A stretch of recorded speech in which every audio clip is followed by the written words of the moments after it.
People often say a party should be memorable and talked about. Many people are amazed by the grand events held at Mukesh Ambani's home.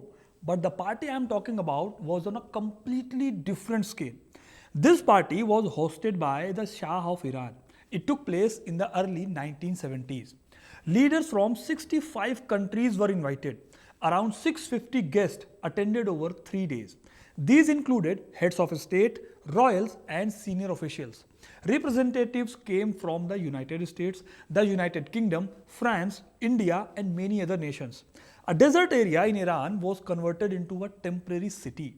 Luxury tents were set up, food and supplies were flown in from abroad. The total cost of the event was around 5,000 crore in today's value. At the time, this became the most expensive party ever hosted. It was meant to showcase Iran's power and global status, but the outcome was very different. This event later became a symbol of excess and disconnect from the public. Many Iranians saw it as wasteful and insensitive. The resentment that followed played a role in weakening the monarchy. Within a few years, the Iranian royal family lost power. So the question is simple. Can a single event damage a ruler's authority? Can one party contribute to the fall of a king? That is what today's video explores. Watch till the end to understand how this celebration became a turning point in Iran's history. It was 1970s. Iran at that time was very different from the Iran we know today. It was a Shia Islamic country, but its lifestyle was closer to Western nations than to conservative religious states. Women dressed freely, public life was open and modern. Some photographs from 1970s still surprises people today. Even after 50 years, such images feel unusual. The main reason for this liberal atmosphere was Iran's ruler, Mohammad Reza Pahlavi. He was not a traditional monarch. He was the first prince from Iran's royal family to study abroad. He studied in Switzerland. During his time in Europe, he was influenced by Western ideas. Modern education, secular thinking, and social freedom shaped his worldview. After returning to Iran, he tried to apply these ideas at home. Because of his liberal outlook, he opposed strict religious controls. He was especially against mandatory practices like the hijab. Under his rule, Iran moved towards rapid Western style modernization. Then in 1970, the Shah came up with a bold idea. He decided to host a grand international gala, an event so large that it would take nearly a year to prepare. Nothing was meant to be ordinary. No expense was to be spared. The Shah wanted the world to watch. He wanted to show Iran's power, culture, and global status. But one question remains. What pushed him to plan such a massive event? And what was he really trying to prove? That is what we will explore next. Mohammad Reza Pahlavi was a complex figure. To some, he was a reformer and a modernizer. To others, he was authoritarian and disconnected from the people. At that time, Iran had close ties with the US, means United States. It was one of the America's strongest allies in the Middle East. At least that is how Mohammad Reza Pahlavi saw it. He believed Iran was protected because of this friendship. He believed the West stood firmly behind him. To reflect his power and status, he adopted a grand title. He preferred to be called the King of Kings. This title was not symbolic. It reflected how he viewed his position and how he wanted the world to see him. So in 1971, the Persian Empire was marking its 2500th anniversary. This anniversary was meant to celebrate the long history of Persian kingship. Iran's ruler at that time, Mohammad Reza Pahlavi, saw himself as part of that legacy. He wanted to mark the occasion in a way the world would never forget. His goal was simple. He wanted to host a party that would impress global leaders and showcase Iran's power. A meeting was called to plan the event. Senior ministers and officials were asked for suggestions. Most of them recommended Tehran, the capital city of Iran. Tehran was modern and well connected. Hotels, transport, and security were already in place. Organizing a large event there would be practical and efficient. But practicality was not what the Shah was looking for. He was not interested in a simple or convenient celebration. He wanted something extraordinary. something grand, something that would stand apart from every royal event before it. And that is where the plan began to change. That is why the Shah decided not to hold the party in a city. He ordered that it be held in a remote desert area. The location was near the tomb of Cyrus the Great, the first emperor of Persia. This place is known as Persepolis, located in present-day Iran. By the 1970s, the area had become mostly desert. But in ancient time, Persepolis was one of the greatest capitals in the world. It was the ceremonial capital of the Achaemenid Empire. It was founded in 518 BC by Darius I. The Shah chose this location very deliberately. For him, Persepolis symbolized the height of Persian power and civilization. Holding the event there was meant to connect his rule with ancient Persian glory. According to the memoirs of the Shah's wife, Faradiba, the celebration had a clear purpose. She wrote that the party was part of the royal family's effort to show that the Pahlavi era represented a renaissance of Iranian civilization. In other words, this was not just a celebration, it was a political statement. To understand this, we need to look briefly at Iran's history. In the 1970s, Iran appeared on the map as a Shia Muslim country, but the land itself belonged to a civilization that was more than 2000 years old. In ancient times, this region was known as Persia. Long before Islam, Persia was home to powerful empires. One of the most important empire was the Achaemenid Empire. This empire produced legendary rulers like Cyrus the Great and Darius I. After that came the Sassanid Empire. During this period, Zoroastrianism was the dominant religion in Iran. And later, Islam arrived. First, Iran was ruled by Sunni powers. Over time, Shia Islam became dominant. This transformation did not happen overnight. It was a journey that stretched across nearly 2500 years. By 1971, this long historical arc reached its final chapter. And at the very end of that journey stood Mohammad Reza Pahlavi. He saw himself not just as a modern ruler, but as the last representative of an ancient civilizational line. The Shah's order were now put into action. Preparations for the party began as early as 1970. The first step was clear a 30-kilometer area around Persepolis. At that time, no people lived there. The area was dry, sandy, and wild. It was closer to a desert than a city site. Officials first removed all dangers. Snakes and scorpions were eliminated. After that, large trees were planted to change the landscape. Next came the infrastructure. Runways were built for aircraft. More than 700 planes were expected to land there. A wide road was then constructed to connect the site to Tehran. The distance was around 600 kilometers. The road was built to highway standards. Once transportation was in place, attention shifted to accommodation. Arrangements were made to house hundreds of guests in complete luxury. This was no temporary setup. It was the construction of an entire city from scratch in the middle of a desert. Foreign media later reported the scale of the arrangements.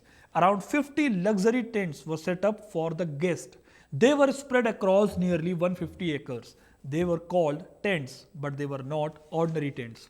Each one cost crores of rupees. The silk used to decorate them was so extensive that if laid out flat, it could cover 37 kilometers of road. Each tent had 2 bedrooms, 2 bathrooms, and even a private salon. To improve the surroundings, about 10,000 trees were planted around the site. But here was the problem. A desert turned green overnight looks unnatural. So to make the environment feel alive, 50,000 sparrows were brought in from Europe. They were released around the trees so the area would feel natural and lively. Security was handled with the same level of detail. The entire zone was under round-the-clock protection. Every guest was guarded continuously. Nothing was left to chance. Once accommodation and transport were in place, attention turned to food and drinks. The Shah hired top chefs from Paris' most expensive restaurants. Around 200 waiters were flown in from Switzerland. The plates, the cutlery and serving dishes were airlifted from Paris. The Iranian army handled this operation. Yes, the army was directly involved in managing the party. The utensils alone weighed nearly 1.5 tons. The scale of food prepared was enormous. About 2,700 kilograms of beef, pork, and lamb were brought in. Another 1,280 kilograms of chicken followed. There were 30 kilograms of caviar and an entire truckload of ice. One of the event's organizers, Felix Riel, later recalled something striking. He said everything was imported from Paris, even basic items like celery and onions. The only food item sourced from Iran was caviar. Alcohol flowed freely during the celebrations. Around 2,500 bottles of champagne were consumed. There were 1,000 bottles of Bordeaux and 1,000 bottles of Burgundy. Some media reports also claimed that 25,000 bottles of whiskey were part of the event. Even coffee was imported in large quantities. Nearly 20 kilograms of coffee were used. All of this happened in the middle of a desert. At the same time, large section of Iran's population were living in poverty. Most people had no idea this celebration was taking place. They did not know that world leaders were feasting in their country, using public money while their daily struggles remained unseen. Almost every powerful figure in the world was present at this party. Prince Philip, the husband of Queen Elizabeth II, attended the celebration. The Vice President of the United States was also there. The chief guest was Haile Selassie, the King of Ethiopia. He arrived with his pet dog. The dog wore a diamond-studded leash worth millions of rupees. India was represented by its president at the time, V.V. Giri. With an event of this scale, problems were unavoidable. The French president cancelled his visit at the last moment. The reason was protocol. He wanted to sit next to the Shah's wife. That seat had already been reserved for the chief guest. In a Swiss magazine article, the event's organizer, Felix Riel, shared another detail. A single tablecloth was placed in front of the chief guest. It took 125 women and 6 months to embroider it. This was the level of excess on display. The celebrations lasted for 3 days. Guests drank, danced, and moved freely in a man-made desert setting. The party was discussed all over the world.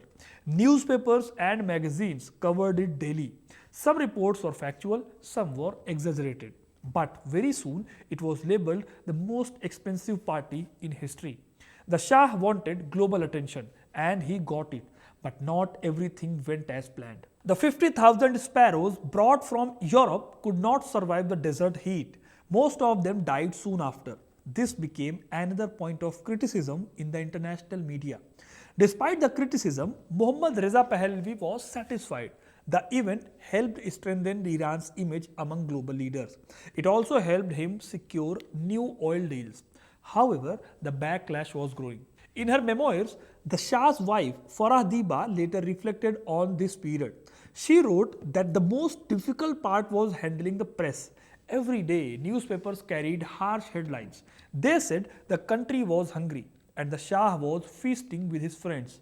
That criticism did not fade. Instead, it stayed and it slowly turned into anger. The Shah's liberal views earned him many admirers, but those ideas were closely aligned with Western values. This deeply irritated Iran's conservative sections. For many people, these progressive policies did not improve daily life. The benefits rarely reached the public.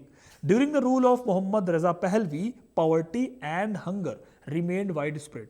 Many families struggled to meet basic needs. Schools were poorly funded. Hospitals lacked proper facilities. Public services were weak and uneven. This was happening at the time that Iran's oil revenues were rising sharply. The state was earning billions, but the wealth was not shared evenly. Despite this imbalance, people continued to live under the Shah's rule. Discontent existed, but it was contained. For a while, the system held together.